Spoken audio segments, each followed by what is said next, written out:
Si vous ne pouvez pas créer un environnement psychologiquement sûr et confortable, alors vous ne pouvez ni être vous-même, ni dire ce que vous voulez, ni faire ce que vous voulez, ni vivre comme vous le souhaitez. Bonjour à tous, je suis Eve Fediaeva, psychopraticienne, chercheuse en neurosciences psychiatriques. Et dans cette vidéo, je vais aborder une problématique de la sécurité psychologique, des limites personnelles et de notre capacité à se protéger en relation.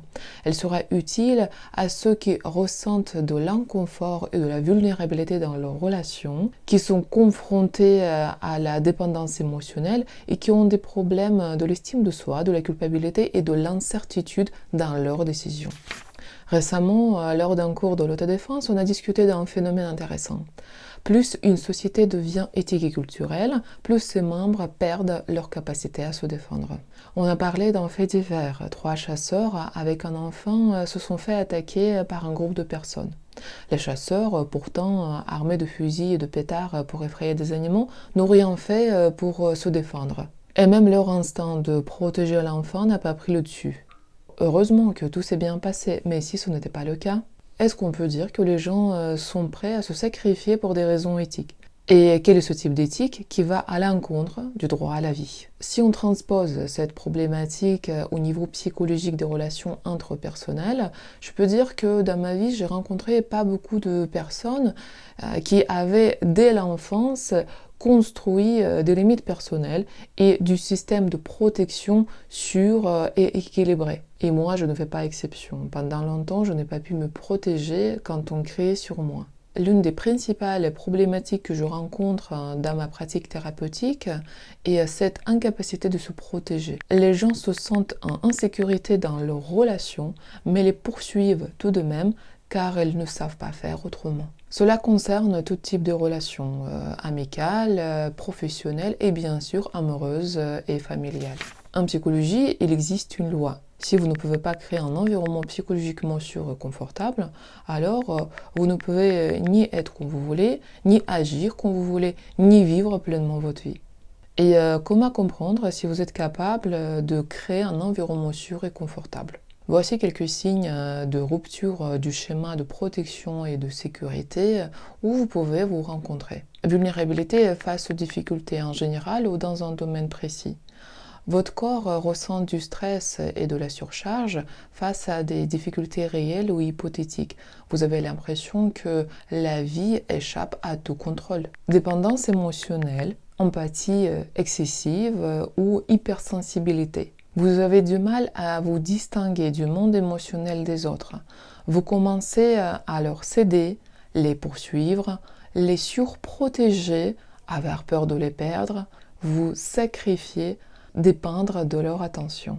Bref, vous vous perdez dans la communication. Sentiment de culpabilité et autocritique. Vous vous critiquez pour vos erreurs et vos échecs. Vous vous sentez responsable pour ceux qui ne dépendent pas de vous et vous avez du mal à accepter de pardon, que ce soit de la part des autres ou de vous-même. Difficulté à prendre des décisions. Vous vous doutez constamment de vos choix en ayant peur des échecs et des conséquences négatives.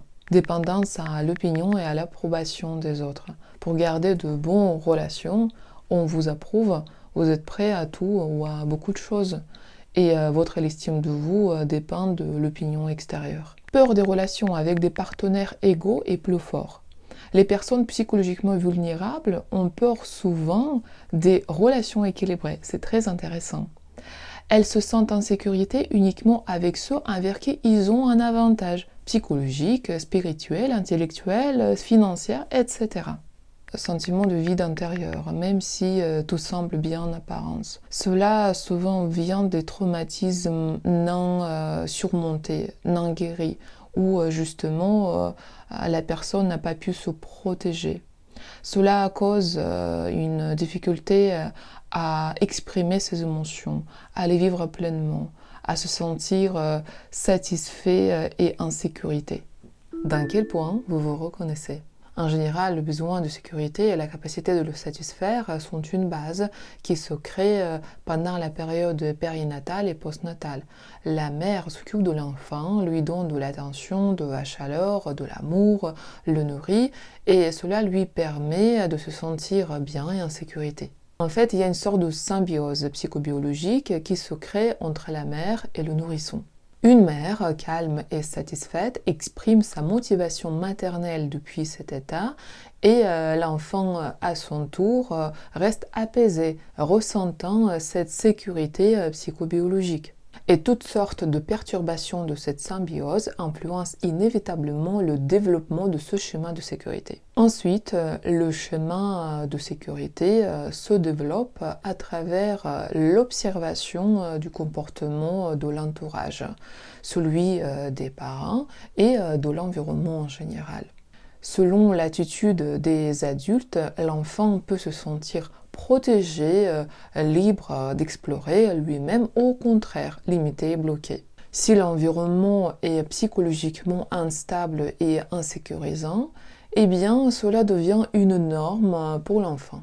Et par insécurité, on ne parle pas seulement d'une violence évidente comme un père alcoolisé frappe la mère et l'enfant. L'insécurité existe également dans des familles où les émotions et les opinions sont étouffées, où la peur remplace le dialogue et règne manipulation et pression. Dans le cadre d'un travail psychologique, lorsqu'on analyse son environnement de sécurité, on découvre son propre chemin de sécurité modélé pour s'adapter à la vie. Voici quelques exemples de chemins de sécurité que mes clients ont découverts.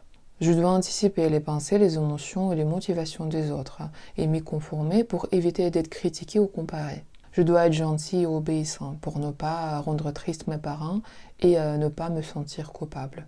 Je dois toujours être meilleur et indispensable pour ne pas être abandonné au profit d'un petit frère ou une petite sœur. Je ne peux pas me détourner des besoins de maman. Si je me concentre sur mes intérêts, il pourrait lui arriver quelque chose. Je dois toujours être gentil et obéissant, sinon je deviens un fardeau et je vais t'abandonner. Plus je me sacrifie et plus j'ai de valeur et je me sens en sécurité. Plus je fais ce qu'on attend de moi, et donc plus je suis nécessaire et je me sens en sécurité. Il faut être invisible pour ne pas se faire remarquer et se sentir protégé. Et il faut toujours être fort et vigilant pour se sentir en sécurité. Donc voilà, c'est ainsi que ces mécanismes continuent à protéger entre guillemets les individus à l'âge adulte. Et vous, comment se manifeste votre propre chemin de sécurité ? Si vous voulez bien, on va faire une petite pratique. Concentrez-vous sur le moment présent et réfléchissons ensemble sur votre propre capacité actuelle à créer des relations sûres, stables et sécurisantes pour pouvoir vivre, travailler, créer, atteindre vos objectifs et pour vous reposer. Concentrez-vous sur le moment présent et regardez autour de vous.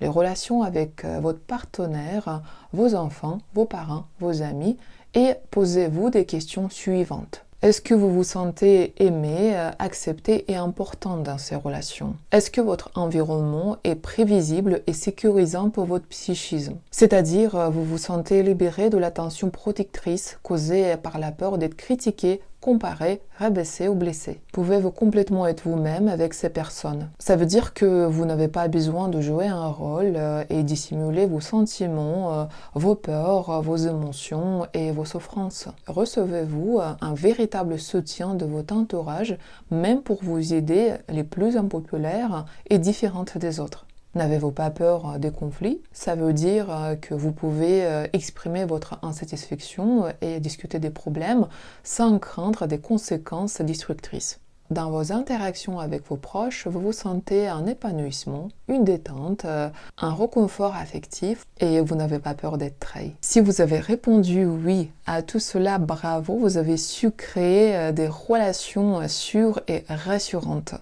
Cela vous aide également à affronter des environnements inconnus car vous avez des bases solides. Mais si vous ne vous sentez pas à l'aise sur certains points, alors il est important de travailler dessus. Car sans cette sécurité, votre énergie reste bloquée sur la survie, au lieu d'aller vers la création, l'exploration et la réalisation de vos objectifs. Bon, partagez votre avis en commentaire et suivez ma chaîne où je partage mes conseils et mes expériences pour apprendre à vivre en accord avec soi-même.